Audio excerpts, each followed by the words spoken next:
ثم السبيل يسره ثم أماته فأقبره ثم إذا شاء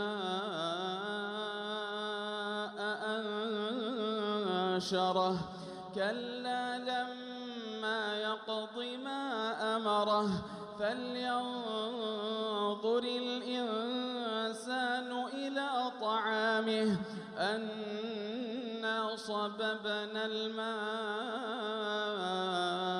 صبا ثم شققنا الأرض شقا فأنبتنا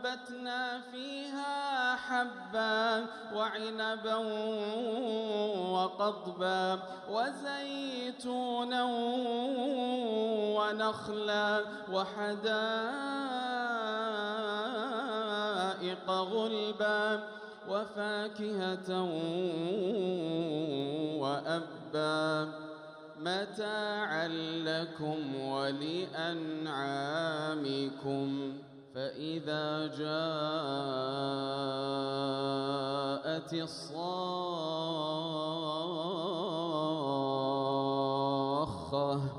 يوم يفر المرء من أخيه